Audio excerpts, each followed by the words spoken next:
नमस्कार, मी जयेश गोडुंदे आणि तुम्ही पाहत आहात संवाद महाराष्ट्र न्यूज। बातमी आहे चिंचघर गावातील। चिंचघर ग्रामस्थांनी उपसरपंचाच्या मनमानी व गणपती विसर्जनाबाबत धार्मिक भावना दुखावल्याचा आरोप करत वाडा तहसीलदारांना लेखी निवेदन दिलं आहे। नक्की ही या गावात काय घटना घडली आहे हे पाहण्या अगोदर तुम्ही आमच्या संवाद महाराष्ट्र YouTube चॅनलला सबस्क्राइब करा, लाईक करा आणि शेअर करा। चिंचघर गावात यावर्षी ग्रामपंचायतीच्या माध्यमातून गणेश विसर्जनासाठी कृत्रिम तलावाची निर्मिती करण्यात आली होती। यामध्ये यावेळी ग्रामस्थांनी या तलावात अनेक गणेश मूर्ती तसेच गौरी विसर्जन केले, परंतु त्यानंतर ग्रामपंचायतीच्या माध्यमातून काही अडचणी आल्यानंतर सदरी कृत्रिम तलावातून मूर्ती काढून पुन्हा कुंभाराकडे ठेवण्यात आल्याची बातमी ग्रामस्थांना समजली। त्यानंतर आम्ही या घटनेसंदर्भात उपसरपंचांशी संपर्क साधला असता त्यांनी आम्हाला माहिती दिली की ह्या मूर्ती आम्ही रिसायकलिंग प्रोसेसिंगसाठी कुंभाराकडे ठेवून दिल्या आहेत। त्यानंतर ग्रामस्थांनी आमच्या धार्मिक भावना दुखावला असल्याचा आरोप करत तहसीलदारांना पत्र दिलं आहे। आमच्या या चिंचघर गावामध्ये कृत्रिम तलावामध्ये ज्या पद्धतीने गणरायांचे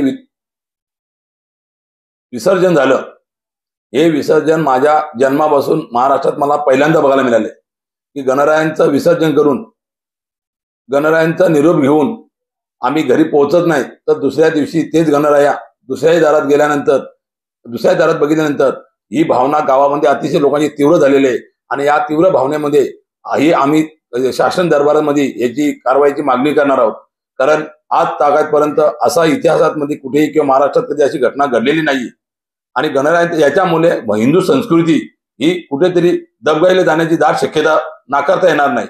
अशा पद्धतीने असे कृत्य करणं एका व्यक्तीचं ऐकून हे बरोबर नाही, म्हणून गावातून संपूर्ण ग्रामस्थांचे बहुजन समाजाचे सर्व घटक हे एकवटलेले आहेत आणि सगळ्यांची भावना तीव्र झालेली आहेत। आणि त्यामुळे या संपूर्ण एका व्यक्तीने कोणी केलं असेल त्याच्यावरती जाहीर निषेध करते। आणि अशा पद्धतीने असं कृत्य जर पुनरुपयोग अशा पद्धतीने जे कृत्य करतात त्याच्या संदर्भात आम्ही मागणी करणार आहोत। आणि सगळ्या आपण बघितलं असेल तर तुमच्याकडे सुद्धा ज्या वेळेला प्रसार माध्यम बघितली 24 मूर्ती, त्या मूर्ती प्रत्यक्षात 13 मूर्ती होत्या। म्हणजे अशा पद्धतीने जर सगळ्याच गोष्टी जनतेची दिशा बोलत असेल तर मग त्या आमचे ग्रामस्थ अशा पद्धतीने कुठे सहन करणार नाहीत। आणि हाच प्रकार माझ्या माहितीप्रमाणे आपण सुद्धा प्रसार माध्यमातून इतर जनतेबद्दल करावा आणि आपल्या हिंदू संस्कृतीच्या या अशा सणावाराला किंवा हिंदू संस्कृतीच्या नियमावलीला कुठेही गालबोट लागणार नाही याची संपूर्ण आपण सगळ्यांनी दक्षता घेतली पाहिजे। आणि ज्यांनी हा कृत्य केले त्यांच्यावर खरंच कारवाई झाली पाहिजे ही माझी संपूर्ण आपल्या माध्यमातून आणि शासनाच्या माध्यमातून एक अपेक्षा आहे की गावात अशी कधी हकीकत आमच्याकडे झालेलीच नाही। आज माझं 72 वर्ष वय आहे, आजपर्यंत असं आम्ही कधी बघितलं नाही आणि कुठं काय केलेलं नाही। ही पहिलीच घटना आहे का हा मूर्ती परत काढून न विकल्यात म्हणून। आम्ही तिकडे तलावामध्ये किंवा विहिरीमध्ये मूर्ती विसर्जन करतो, इथं या नवीन तलावामध्ये आम्ही नाही मूर्ती विसर्जन केलेल्या।